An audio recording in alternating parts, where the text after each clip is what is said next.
Welcome back to lesson 27 of business accounting, and in this lesson we will continue from the previous lesson where we introduced manufacturing accounts.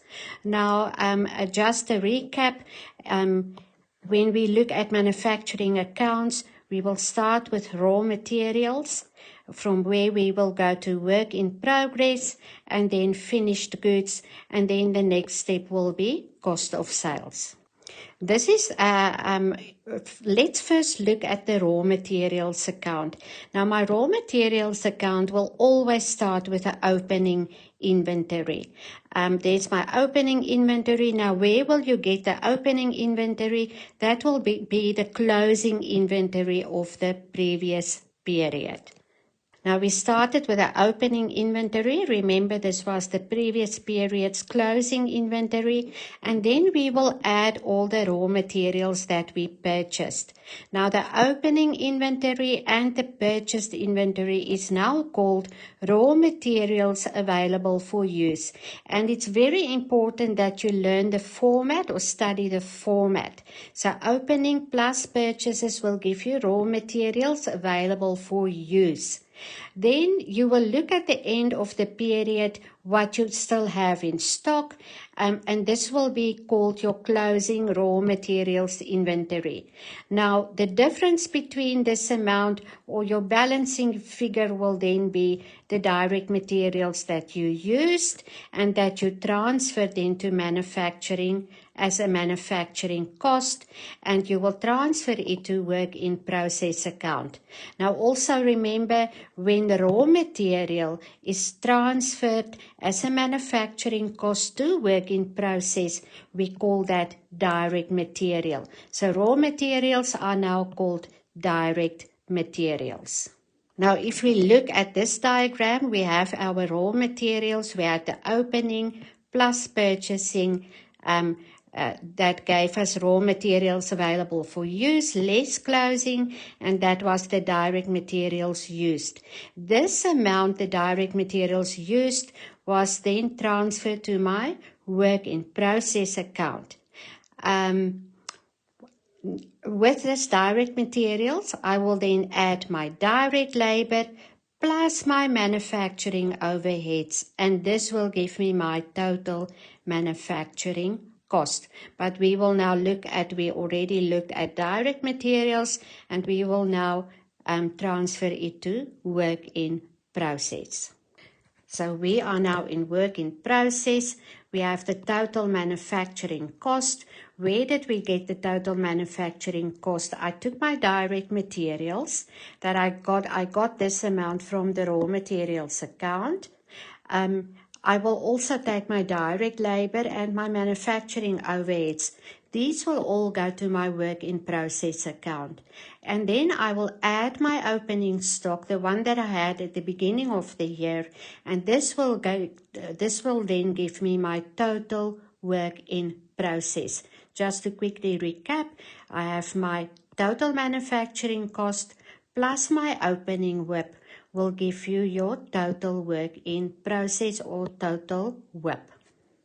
We are now over there where we have the total work in process, total WIP, and now we will deduct the closing stock on the work in process, and the difference will then be, or the answer will then be, the cost of goods manufactured.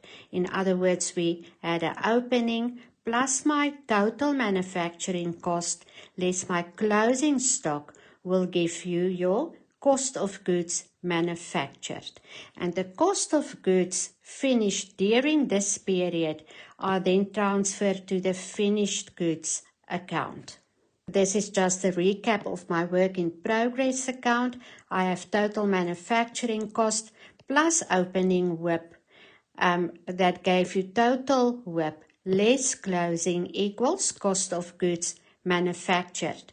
Now, in my finished goods account, I will transfer that amount of cost of goods manufactured plus my opening then again. And this will give you cost of goods available for sale. And it's very important that you must remember or study this terminology.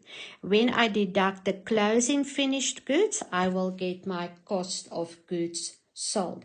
And you will remember when we do a profit or loss statement, this is the amount that we will use in the profit or loss statement. This is then only a recap. We had our opening work in process inventory plus my total manufacturing cost. You will remember my total manufacturing cost consisted of my direct materials, direct labor, and manufacturing overheads. So there's my total manufacturing cost plus my opening WIP. Will give you the total cost of all the work in process during the year. Now you will deduct your closing, and the answer that you will get is your cost of finished goods manufactured. And please remember this terminology that we are using. Now that cost of goods manufactured will be added to my opening finished goods inventory to give you your cost of finished goods available for sale. And when you deduct your closing finished goods, you will then get your cost of goods sold, and the cost of goods sold will then go to your income statement. This is just an illustration of my statement of profit and loss. Remember, I have a cost of goods sold over there, where I will start with my sales. My cost of sales, that will give me my gross profit, less my operating expenses, less my interest, less my income tax, to get you your net income.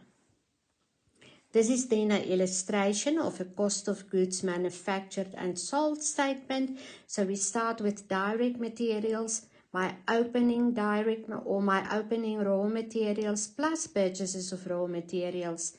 That will give you raw materials available for use. Deduct your closing, and that will be raw materials used. Alright, then add your direct labor to get your prime cost. Then add all your manufacturing overheads, and that will give you total manufacturing cost. Add your and this total manufacturing cost will then be transferred to WIP or production account. Add again your opening, deduct your closing. This answer will be cost of goods manufactured, and this answer will then be transferred to finished goods, where you will add your opening less your closing.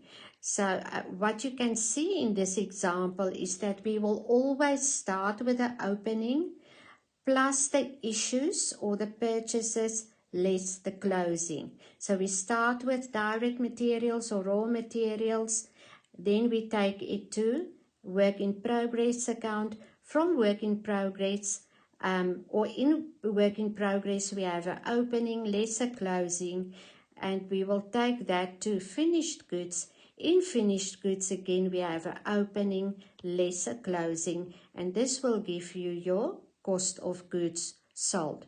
So what is important in this lesson is that you really understand this format, and that you really go and memorize this format. But remember, you can memorize it, or if you understand the flow of this information, it will be easier then to memorize this statement.